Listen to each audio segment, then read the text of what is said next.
Днес ще ви покажем родната къща на апостола на българската свобода – Васил Левски.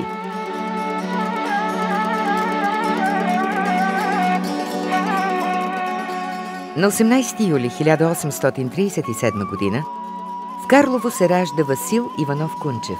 Успял да израсне като най-висш организатор на народната борба, като първостроител на най-голямата организация в историята на българското освободително движение.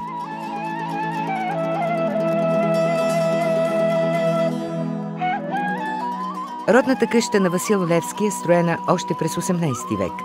Необитавана е дълго време и рухва в годините около освобождението. През 1933 г. е възстановена в първоначалния си вид, благодарение на ентусиазма на карловци. Къщата е отворена като музей през 1937 г. Тя представлява малка едноетажна сграда. Каменните стълби отвеждат в зимника. Има килер без прозорци. Посетителите могат да видят изкривалището на къщата. Там не се е криел Васил Левски. Всяка къща от тази епоха е имала такова скривалище. В горната част има две стаи. В едната семейството е нощувало през лятото, а другата е била гостна. Непосредствено до нея се намира и работилницата, в която са плетени гайтани.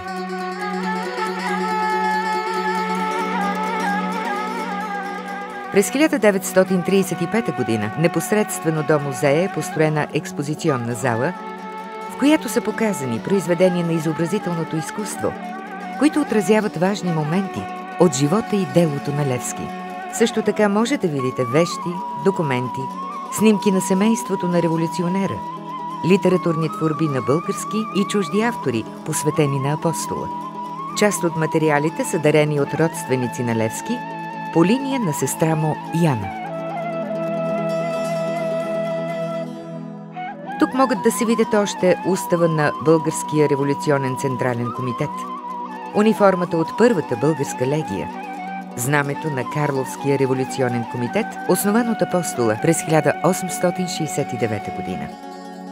В този музей се намира и копия от личния бележник на Левски, в който е събирал всички записки от събраните с много труд народни жълтици. В този бележник е и онова трогателно «Народе» с 4 въпросителни след него, които и досега будят размисли. Какво точно означават тези 4 въпросителни, особено в днешния ден?